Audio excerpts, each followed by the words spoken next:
तर आदित्य ठाकरे हे चाकणमध्ये आहेत आणि चाकणमध्ये रस्त्यांची ते पाहणी करतात। ही दृश्य चाकणमधून समोर आलेली आहेत। आदित्य ठाकरे आज चाकणमध्ये पोहोचलेत आणि चाकणमध्ये सध्या रस्त्यांची काय परिस्थिती आहे, वाहतुकीची कोंडी मोठ्या प्रमाणात तिथे निर्माण झाल्याचा जो काही आरोप उद्योजकांनी केलेला आहे त्या सगळ्यांसंदर्भात आता आदित्य ठाकरे या रस्त्यांची पाहणी करताना आपल्याला पाहायला मिळतात। आपण काही दिवसांपूर्वीच बातमी पाहिली की अनेक उद्योजक हे वैतागून आता चाकणमधून आपली कंपनी शिफ्ट करून एकतर दुसऱ्या राज्यात किंवा महाराष्ट्रातील दुसऱ्या जिल्ह्यांमध्ये ते नेणार आहेत अशा आशयाचं हे वृत्त होतं आणि त्यानंतर ही आदित्य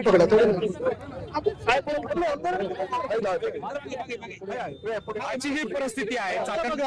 मला सांगते प्रशासकीय मान्यता आता मिळाली 6 महिन्यापूर्वी। आता एलिव्हेटेड मला आमदार साहेब सांगत होते, पण आमची भीती हीच आहे की हे सगळं होईपर्यंत जी कामं आतापर्यंत व्हायला पाहिजे होती ती झालीच नाहीयेत।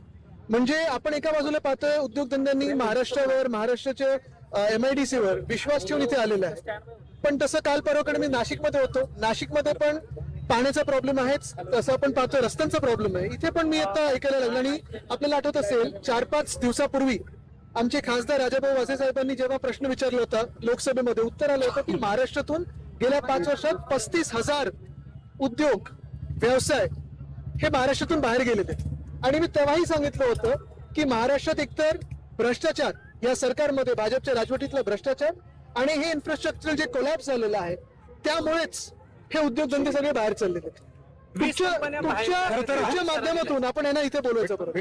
चाकण औद्योगिक परिसरातील ऑटोमोबाईल क्षेत्र आहे, बाब म्हणावे लागेल चाकण औद्योगिक नक्कीच आणि ही सुरुवात आहे। कारण खड्डे ठरताय, ज्या मूलभूत व्यवस्था लोकांसाठी पाहिजे त्या कारणामुळे ह्या कंपन्या वर्षभरात 580 जणांचे बळी गेले। पहिली गोष्ट म्हणजे 20 कंपन्या तर आपल्याला आता दिसतात समोर, अजून अनेक कंपन्या आहेत ज्यांना इथून पुढे जायचं, बाहेर जायचं। आणि याचं कारण एकच आहे, हे आपण इंडस्ट्रियल एरिया मधला इन्फ्रास्ट्रक्चर कोलॅप्स बघत आहोत। म्हणजे आपण मुंबई नाशिक हायवे घेतला तर भिवंडी, मुंबई पुणे घेतला तर हे सगळे रस्ते आहेत। सगळे जे इंडस्ट्रियल एरिया आहेत तिथे इंडस्ट्रियल कोलॅप्स होत आहेच, पण मुख्य गोष्ट दुसरी ही पण आहे की इंडस्ट्री खात्यामध्ये काही काही असे लोक आहेत ज्यांना त्यांच्या घरी 3-3 वेळा वेगळा टोल भरायला लागतोय। आणि हा देखील मोठा विषय आहेच। माझ्या कानावर जे येतं, जे काही इंडस्ट्रीचे लोक मला सांगत असतात MIDC मध्ये प्लॉट घ्यायला लागलं तर 1500 रुपये पर स्क्वेअर मीटर इथपासून हा रेट सुरू होतोय। एक्सप्रेस टावर मध्ये कोणाचं ऑफिस आहे, कोण बसतं तिथे, इतर कोण परिवारातलं बसतं का, हा देखील मुख्यमंत्र्यांनी जरा विचार करावा आणि माहिती काढावी। महाराष्ट्रातला ऑटो हब म्हणून चाकणची ओळख आहे आणि अनेक राष्ट्र उभारणीमध्ये या MIDC ने खरं तर ऑटो हब मध्ये ऑटो येणार कशा, या पुढे जरा पाहूया। थेट जाऊयात आमचे प्रतिनिधी सचिन तोडकर यांच्याकडे। सचिन, आपण बघतोय गेली कित्येक दिवस चाकण बातम्यांमध्ये आहे, आता आपण बघतोय आदित्य ठाकरे तिथे पोहोचलेत, पाहणी करतात।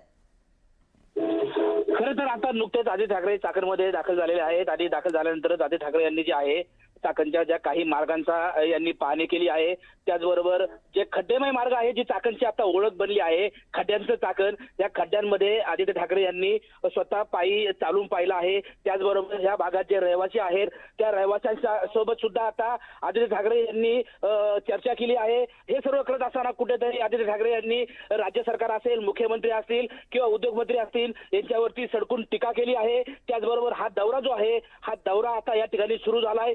अजून आदित्य ठाकरे जे आहेत ते संपूर्ण औद्योगिक वसाहतीची पाहणी करणार आहेत, जे खड्डे आहेत त्या खड्ड्यांची पाहणी करणार आहेत। त्याचबरोबर इतरही काही नागरिक सुविधा ज्या आहेत त्या सुविधांचा अभाव आहे, या सुविधांचीही आदित्य ठाकरे या ठिकाणी पाहणी करणार आहेत। त्यानंतर जे आहेत या भागातील जे उद्योजक आहेत त्या उद्योजकांची एक बैठक घेऊन त्या उद्योजकांसोबत आदित्य ठाकरे चर्चा करणार आहेत आणि त्यानंतर खरं तर ते माध्यमांसोबत पुन्हा संपर्क साधणार आहेत। या सर्व पार्श्वभूमीवरती आदित्य ठाकरे आता या ठिकाणावरून नक्की राज्य सरकारला असेल, मुख्यमंत्र्यांना असेल किंवा उद्योगमंत्र्यांना नक्की काय भाषेमध्ये सुनावतात हे आता पाहावं लागणार आहे। निश्चितच सचिन, या संदर्भात महत्त्वाचे जे अपडेट्स असतील ते जाणून घेणार आहोत। माहितीसाठी धन्यवाद।